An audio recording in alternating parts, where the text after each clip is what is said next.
فرما رہے ہو گئے سناتے سناتے. ہارون رشید نے وزیر کو بھیجا بازار سے ایک باندی لے کر آؤ. وزیر بازار میں پہنچا, ایک کے بجائے دو لے آیا. بادشاہ نے کہا ہم نے کہا تھا ایک لے کر آنا, تم دو کیوں لائیں؟ وزیر کہنے لگا جی دو بک رہی تھی, ایک کا رنگ کالا ایک کا گورا, میں دونوں لے آیا, مرضی آپ کی, چاہے کالی پسند فرمائیں یا گوری. بادشاہ نے ایک نظر گوری کو دیکھا, ایک نظر کالی کو دیکھا, فیصلہ کوئی کیا نہیں تھا کہ گوری آگے بڑھی, کہنے لگی حضور مجھے قبول کر لو, میرا رنگ گورا ہے اور گورا رنگ قیمتی ہوتا ہے. بادشاہ کہنے لگا اس کی کیا دلیل ہے کہ گورا رنگ ہی قیمتی ہوتا ہے؟ تو گوری نے اپنے قیمتی رنگ ہونے پر دلیل پیش کی, اور گوری نے کہا موتی سفید ہے اور قیمت ہے اس کی لاکھوں, موتی سفید ہے اور قیمت ہے اس کی لاکھوں, اور کوئلہ جو کالا پیسوں میں ڈھیر پالو. حضور موتی سفید ہوتا ہے, لاکھوں کا ملتا ہے, اور یہ جو کلو کالی کھڑی ہے نا کوئلے کی طرح کالی ہے, 100 روپے میں کٹا بھر کے مل جاتا ہے, اس کی کیا اوقات ہے؟ بادشاہ بولا بات ٹھیک ہے. تو کالی آگے بڑھی, کہنے لگی حضور میری بھی سن لو. کہ ہاں تم بھی سناؤ.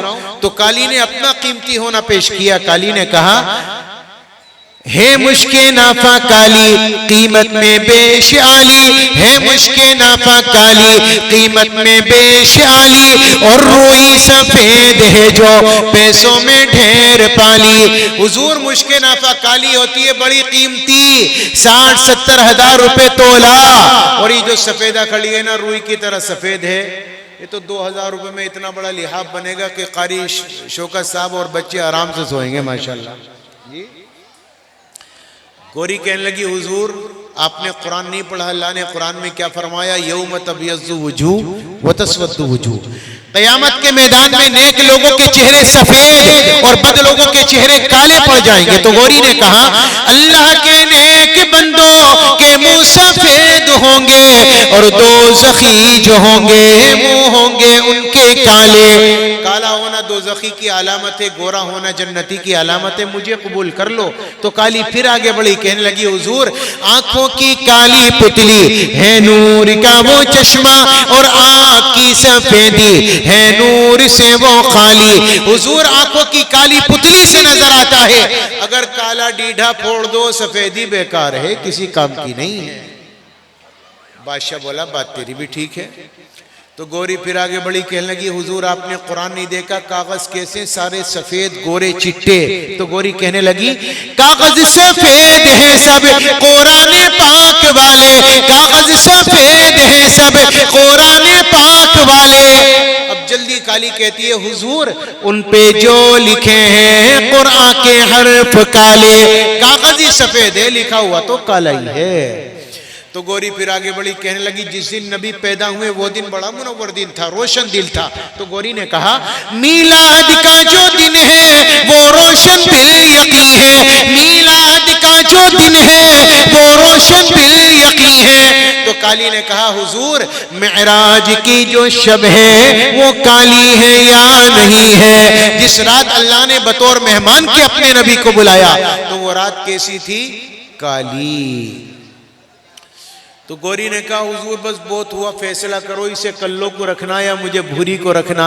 تو گوری کہنے لگی انصاف کیجئے گا کچھ سوچئے گا پیارے, انصاف کیجئے گا کچھ سوچئے گا پیارے. سورج سفید روشن تارے سفید سارے, سورج بھی تارے بھی سارے سفید ہے. تو کالی نے کہا حضور میں بھی تیار ہوں, فیصلہ کر دو. کالی کہنے لگی ہاں سوچئے گا آقا ہے آپ عقل والے, ہاں سوچئے گا آقا ہے آپ عقل والے. کعبے کا غلاف کالا حضرت بلال کالے. گوری نے کہا نبی کا چہرہ بڑا منور تھا, رخ مصطفیٰ ہے روشن, دانتوں میں ہے اجالا. کالی بولی حضور زلفیں ان کی کالی, کملی کا رنگ کالا. بادشاہ کہنے لگا کلو تو بھی چپ ہو جا اور بھوری تو بھی خاموش ہو جا. وزیر سے کہا بھئی ایک بات تو بتا, باندیا لینے گیا تھا یا کتب خانہ اٹھانے گیا تھا؟ ابے اتنا علم ہے ان کے پاس، ایسا دو کیا بازار میں تجھے 100 باندیا لے کر آ، ہم اپنے دربار میں قبول کریں گے۔ یہ ان کے علم کا حال تھا۔ اللہ نے آزاد نہیں بنایا، پابند بنایا، تب بھی نبی کی سیرت و صورت سے یہ نقوش ان کے دلوں میں موجود تھے۔ آج ہم آزاد ہیں لیکن ہمیں کچھ نہیں پتا، سچی بتا رہا۔ ایک امام صاحب گاؤں میں آئے، نئے نئے آئے تھے بیچارے، اور ایک آدمی تھا جو کبھی نماز کو جاتا ہی نہیں تھا۔ وہ امام صاحب کے ہتھے صبح ہی صبح چڑھ گیا، پھاوڑا لے کر جا رہا تھا۔ امام صاحب نے کہا بھئی رکنا ذرا، فجر پڑھی تھی؟ تو کہنے لگا یار کیا بتاؤں، نیا امام آیا ہے، اگر کہوں گا کہ نہیں پڑھی تھی تو اثر اچھا نہیں جائے گا۔ کہنے لگا امام صاحب پڑھی تھی؟ تو امام بھی بڑا ہٹی قسم کا تھا، کہنے لگا اچھا پڑھی تھی تو یہ بتا کتنی رکعت پڑھی تھی بھائی؟ تو گھوم گیا، سوچنے لگا یار فجر کی نماز ہے، پہلی نماز ہے، 2-4 رکعت تو ہوں گی نہیں۔ تو کہنے لگا امام صاحب صحیح سے یاد نہیں آ رہی، لیکن 14 تو پڑھی تھی میں نے۔ امام نے کہا ذرا لٹ لے کر آئیے میں بتاؤں اسے 14 کیسے پڑھی تھی۔ امام صاحب یاد آ گئی، وہ 14 نہیں 20 تھی، 20۔ امام کہنے لگا تو لٹ لے کر آ، کہنے لگا امام صاحب مہر لگوا لو، نہ ادھر نہ ادھر، 24 پڑھی تھی۔ امام پیچھے بھاگا، گھر پہنچا، دروازہ بند کیا، بیوی سے کہا دیکھ دروازہ مت کھولنا، امام میرے پیچھے پڑ گیا۔ تو بیوی نے کہا اللہ کے بندے امام سے بھی لڑکے آ گئے، تمہیں شرم نہیں آئی؟ کہنے لگا نہیں نہیں میں امام سے نہیں لڑا، بلکہ بڑا ضدی قسم کا امام آیا ہے۔ بولے کیا ہوا؟ کہنے لگا فجر پڑھی تھی، میں نے کہہ دیا ویسے ہی پڑھی تھی۔ تو مجھ سے پوچھنے لگا کتنی رکعت پڑھی تھی؟ بیگم اتنا ضدی امام آیا ہے، ہٹی امام آیا ہے، 14 بتائیں، 20 بتائیں، 24 بتائیں، مان کے نہ دیا۔ تو بیوی نے کہا اللہ کے بندے تم 4 بتا دیتے مان جاتا۔ تو وہ کہنے لگا پاگل، وہ 24 میں نہیں مانا، 4 میں کیسے مانتا؟ یہ حال آج ہمارا سچی میں ہی ہے۔ اگر ہم نمازوں کا جائزہ لینے لگے نا تو فرائض تک یاد نہیں نکلیں گے نماز کے۔ اللہ ہمیں سمجھ دے، عمل کی توفیق عطا فرما دے، اور جو کہا گیا سنا گیا اپنی بارگاہ میں قبول فرما لے۔ 2 شعر نعت نبی کے پیش کرتا ہوں، پھر اپنی جگہ لیتا ہوں انشاءاللہ۔ ٹھیک ہے حضرت، وقت پورا ہو گیا۔ مجھ کو شہر نبی کی فضا مل گئی، مجھ کو شہر نبی کی فضا مل گئی، مجھ کو شہر نبی کی فضا مل گئی،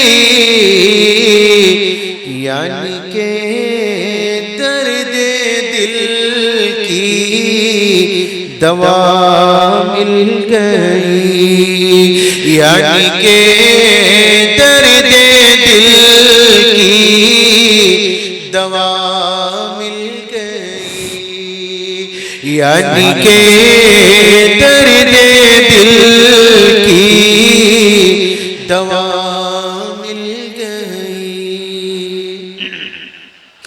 اور ہم مدینے میں پہنچے تو ایسا لگا، ہم مدینے میں پہنچے تو ایسا لگا جیسے پردیسیوں کو پناہ مل گئی، جیسے پردیسیوں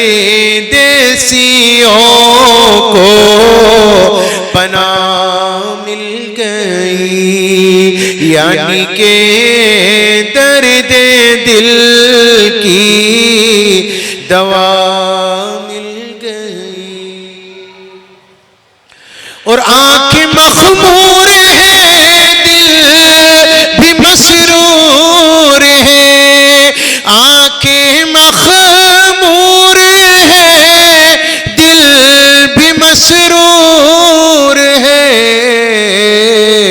سبز گنبد کی ٹھنڈی ہوا مل گئی، سبز گنبد کی ٹھنڈی ہوا مل گئی، یعنی کہ درد دل کی دوا مل مسکن مصطفیٰ حجرہ عائشہ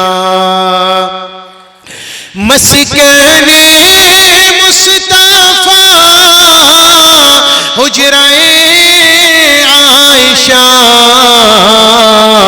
ماں کے دشمن کو کیسی سزا مل گئی ماں کے دشمن کو کیسی سزا مل گئی یعنی کہ درد دل کی دوا مل گئی اور مجھ پہ مولا کا میرے یہ احسان ہے مجھ پہ مولا کا میرے یہ احسان ہے